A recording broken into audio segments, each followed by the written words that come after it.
Is Europe beginning to ban Islam? Many commentators are starting to openly ask that question.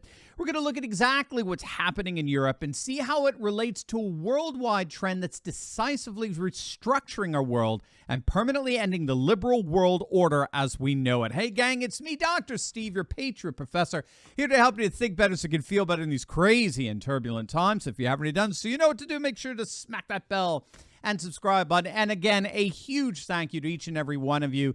We have officially surpassed 500 million views on YouTube, and I cannot thank you enough. You mean everything to me, to everyone here at the Turley Talks team. So again, thank you so much for tuning in each and every day. Something very significant is happening in Europe, and this goes way beyond the recent cases of book burnings of the Quran in nations like Sweden and Denmark.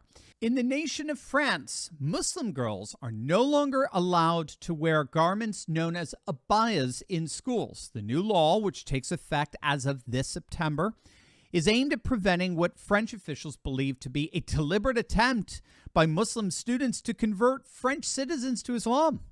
France has a very strong sense of secularity, where their public institutions decry any outward religious expression, but there does seem to be something very specific to Islam in terms of formal legal crackdowns on that expression. French President Emmanuel Macron, once considered the darling of liberal elites, has nevertheless taken a radically hardline stance against Islam, almost immediately after the horrific beheading of Sam Patey, the schoolteacher, at the hands of his Muslim student a couple of years back. The Macron government began carrying out raids on Islamic groups. Many of those groups have been disbanded. A number of their members have been rounded up and deported. The Macron government has been placing very strict limits on Islamic homeschooling, and they've begun taking control over religious funding of mosques. And Macron has even doubled down on the French burqa ban of late. And if you could believe it, nearly 100 mosques, 92 to be specific, have been ordered closed by the French government in response to what authorities have called an increase in Islamic radicalization.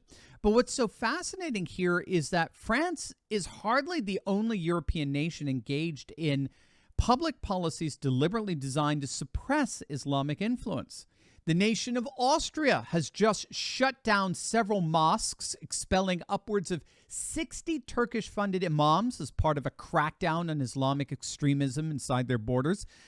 This, shall we say, is the enforcement side of a law that Austria passed back in 2015, which banned foreign funding of religious groups and requires all Muslim societies to have what the law calls, quote, a positive fundamental view towards Austria's state and society.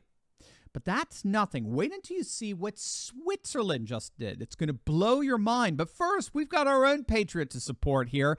Make sure to click on that link below and show your love for the one and only Mike Lindell by treating yourself to one of Mike's brand new pillows. He's done the impossible, gang. Mike has taken what was already one of the most comfortable pillows on the market, and he's made it even better. That's right. My Pillow 2.0 is here, with Mike's new cooling fabric technology combined with his original My Pillow fill. This is truly the most comfortable pillow out there. It's always cool to the touch and provides some of the best neck support I've ever experienced in a pillow, leading to some pretty incredible sleep. Now, for a limited time, Mike is providing over $150 off his new My Pillow if you use promo code Turley. That's right, mypillow.com/Turley will get you massive savings on a set of 4 My Pillow 2.0s. Mike's a true patriot. He's a friend of the show, and he's a bona fide American entrepreneur. It's really an amazing product, but you don't want to wait. Mike told me these new pillows are selling like hotcakes, and this offer will not last forever. Click on that link in my description below. Use promo code Turley to get your My Pillow 2.0 today. The nation of Switzerland has officially passed a national burqa ban by way of popular referendum. This was preceded a couple of years back by the Swiss canton of St. Gallen in northwestern Switzerland, when they held a referendum and voted overwhelmingly by a 2/3 margin to ban face coverings characteristic of the Islamic burqa inside their region. Originally, the right-leaning parliament there in St. Gallen had proposed the ban, but it was challenged by parties on the political left, so they held a referendum instead Over 70,000 people came out to vote in favor of the measure. And as you can see, that was all but a foreshadowing of this national ban in Switzerland that just passed some months back. And this is in addition to a 2009 referendum that passed as well, that altered the Swiss constitution to outright ban the construction of all minarets within their nation. Again, it was a referendum that passed overwhelmingly by 60% of the vote, a very overwhelming margin. So what's going on here? Well, we haven't even mentioned Viktor Orban's Hungary or nationalist Poland and their rejection of Muslim migrants from their nation's borders, or Geert Wilders of the Dutch Freedom Party, who's long openly argued that Islam is incompatible with European Christian values. What's going on with Europe increasingly banning Islam? Well, when all's said and done, it's all a product of what scholars call re-territorialization.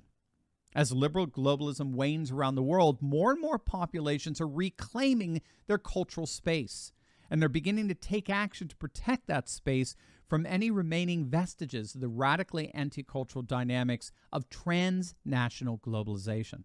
It's the very same dynamic we're seeing play out here in Africa, with all the coups happening in the Sahel region, the latest, of course, being just the other day in Gabon.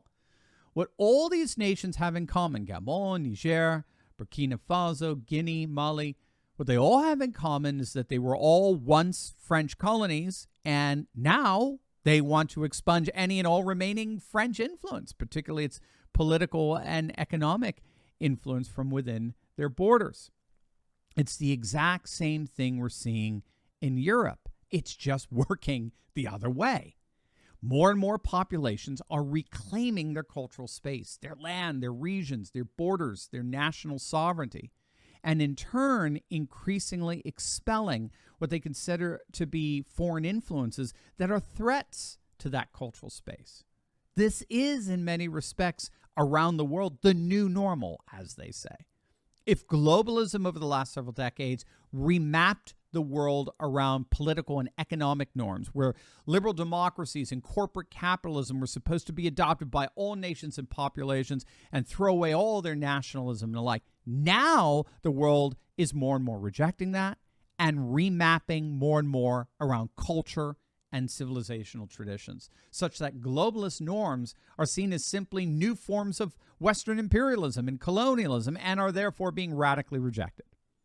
But the important point here is that that dynamic, that cultural remapping, is not just happening in Africa or Russia or East Asia or the Middle East. It's happening everywhere, including the continent of Europe, which means that the days of liberal globalism are indeed over. A very new and ironically old world is rising. Hey gang, I know what it's like to feel alone out there in these turbulent times, but I broke free.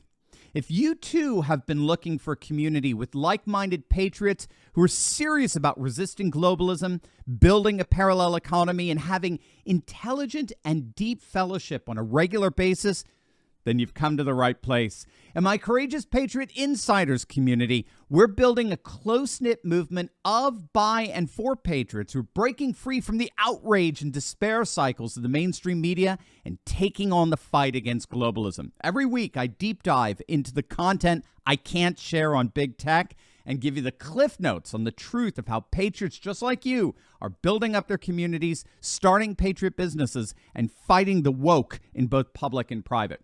All with a few history and political lessons from yours truly, of course. If you want to stop feeling alone as a patriot and stand together with this fast-growing community, be sure to click on the link in the description below. Don't wait. Join me and my Patriot Coalition today, and let's get fighting.